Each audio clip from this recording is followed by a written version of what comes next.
야, 진짜 오랜만이다. 너 그동안 뭐하고 지냈어? 이 지집에 어떻게 연락 한 번 안 할 수가 있니? 미안한데 누구더라?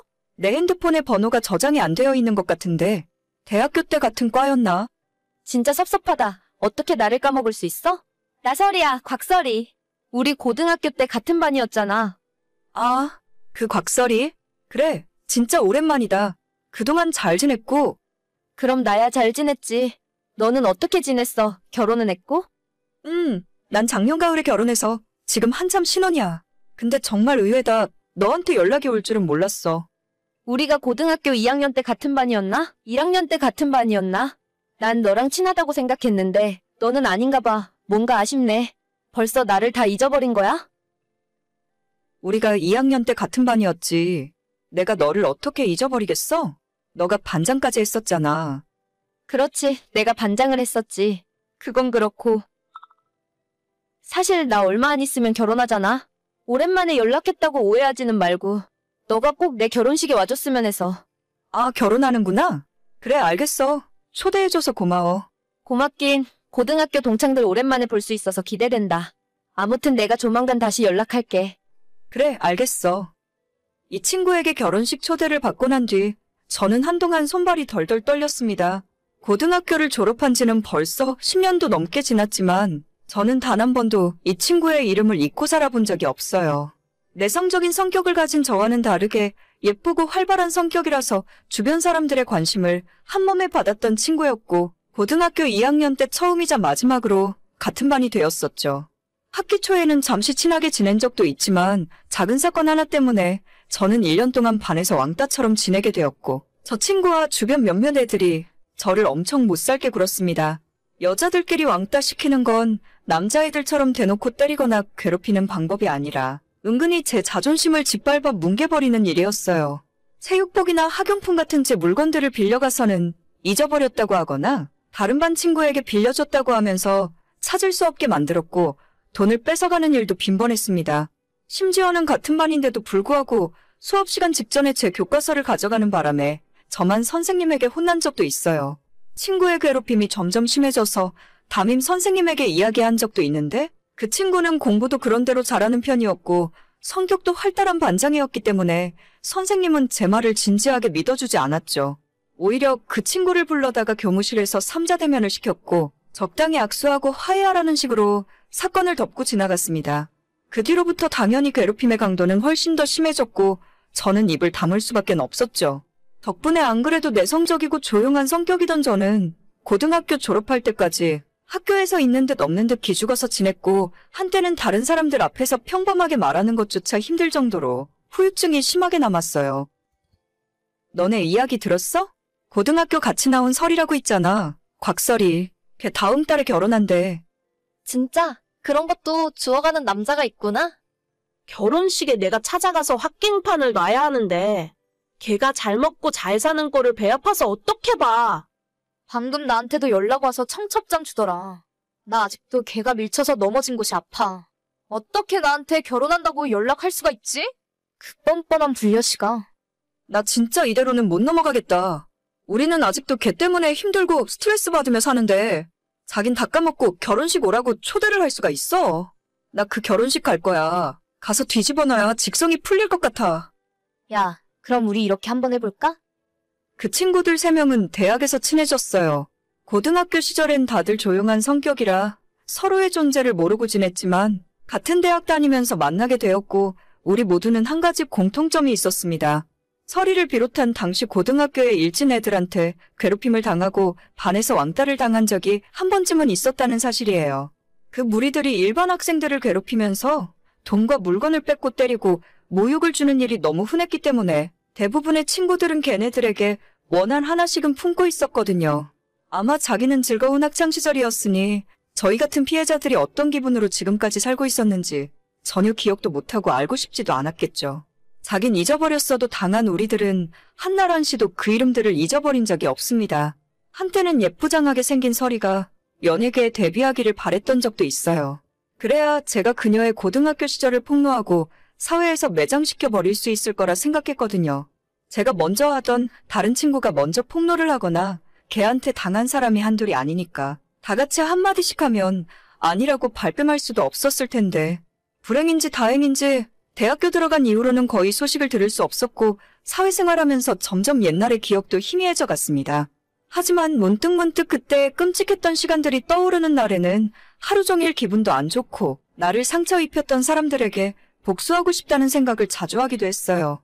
언젠가 살면서 한 번은 마주치겠지. 그때는 내가 통쾌하게 되갚아주겠다는 상상을 하곤 했었는데 이런 식으로 먼저 연락이 올 줄은 꿈에도 몰랐습니다. 나 이제 다음 주면 결혼식이야.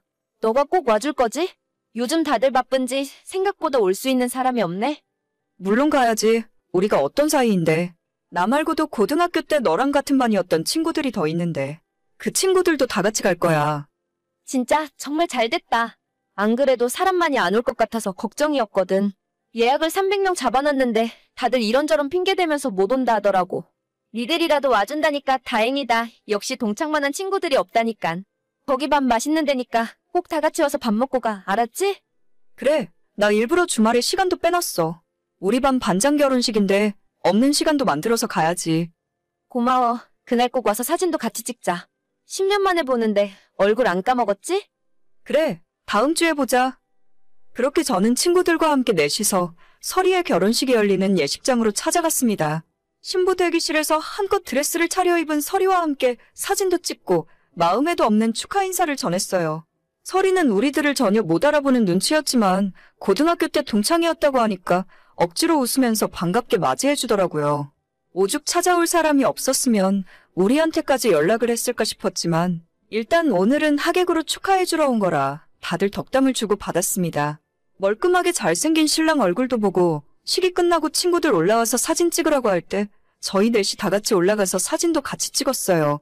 피로 현장에서 밥까지 야무지게 먹고 나름대로 즐거운 하루를 보냈습니다. 딱 한 가지 저희가 계획했던 복수는 전날부터 미리 준비해간 축의금 봉투를 동창인 설이에게 준 것이 아니라 신랑 쪽으로 제출했습니다. 그 안에는 저희가 주는 축의금 5만 원과 며칠 전부터 정성 들여 쓴 편지가 들어있었죠. 반드시 신랑 혹은 신랑 측 부모님에게 전달해달라는 메모를 적어두었고 그 효과가 나타났는지 하루 만에 다시 친구에게서 연락이 오더라고요. 야, 너희들 진짜 미쳤어? 너네 내 결혼식에 뭐하러 온 거야? 너가 청첩장을 보냈으니까 갔지. 왜? 내가 준 축의금의 액수가 적었니? 너 어떻게 나한테 그럴 수가 있어? 우리 친구 아니었어? 친구, 우리가 한 번도 친구였던 적이 있나? 너가 나한테 뺏어간 돈만 30만 원은 되겠다. 혹시 축의금이 모자라면 내가 고등학교 때 미리 줬다고 생각해. 내가 너한테 돈 좀 빌린 것 때문에 이러는 거야? 아무튼 너희들 그거 장난이라고 빨리 이야기 좀 해줘. 시부모님들이 이혼하라고 난리야. 시아버님 되실 분이 교육감 선거에도 나가신 분인데 너가 이러면 내가 뭐가 되니? 장난은 무슨 장난? 너는 처음부터 끝까지 계속 장난이라고 하더라? 돈을 뺏은 것도 장난이고 애들 때린 것도 너한테는 전부 장난이지? 걔네들은 아직도 그때 생각만 하면 자다가도 벌떡벌떡 일어나. 마음 같아서는 결혼식장에서 깽판 치고 싶었는데 어르신들 봐서 참은 거야. 앞으로는 우리가 연락할 일 없을 거고 인생 착하게 살아라. 저희 네 사람이 신랑 측에 전달한 축의금 봉투 안에는 고등학교 시절 설이가 저희에게 했던 수많은 악행들이 빼곡하게 적혀 있었습니다. 혹시나 믿지 않을까봐 같은 학교를 나왔다는 졸업증명서까지 출력해서 넣었고 우리가 어떻게 폭행을 당했고 얼마나 많은 금품을 갈취당했는지 기억나는 대로 상세하게 적었어요. 모범생인 척 뒤로 호박씩 가면서 술과 담배를 하고 옆 학교 남자애들 만나서 놀던 이야기까지. 설이는 기억하지도 못할 과거의 모든 사실들을 다 고발하는 내용의 편지였죠. 친구들 중 한 명이 옛날 이메일을 뒤져서 그 시절을 증명할 수 있는 사진들을 찾아냈고 그 사진들까지 다 출력해서 편지에 넣었습니다.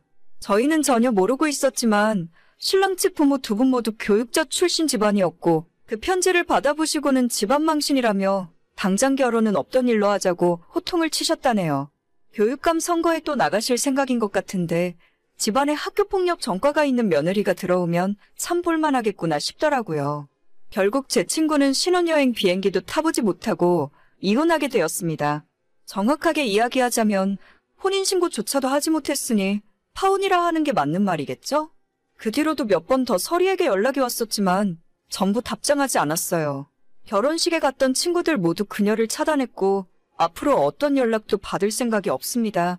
아무리 그래도 10년 전 일로 파혼까지 시킨 건 너무한 거 아니냐고 하실 수도 있는데 저희는 지난 10년 동안 발 뻗고 편하게 살지 못했어요. 같은 반 친구를 때리고 괴롭혔던 그 친구는 지금까지 아무 죄책감 없이 편하게 살다가 본인이 했던 행동을 다 잊어버리고 뻔뻔하게 연락했다는 게 너무 화가 납니다. 차라리 청첩장을 주기 전에 본인 잘못을 뉘우치고 진심으로 미안하다는 연락을 먼저 했더라면 지난 과거를 다 용서해 줄 수는 없더라도 결혼은 축하해 줄 수 있었을 거예요. 하지만 뻔뻔하게 웃으며 우린 친했잖아. 같은 소리를 어떻게 할 수 있는지 모르겠어요. 죄를 지었으면 벌을 받아야 하고 10년이 아니라 20년이 지난 상황이더라도 저는 절대 그 이름 석자를 잊지 않고 있었을 거예요.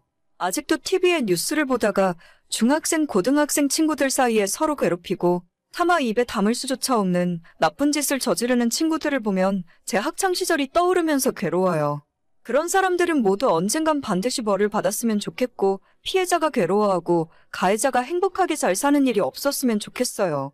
전 제가 저지른 일에 전혀 후회 없고 똑같은 상황이 주어진다고 해도 한 번 더 복수할 거예요. 기억해. 내가 평생 너 지켜보고 있을 거야. 오늘의 사연은 여기까지입니다. 구독과 좋아요, 알림 설정은 많은 힘이 됩니다. 다들 행복하시고 좋은 하루 되세요.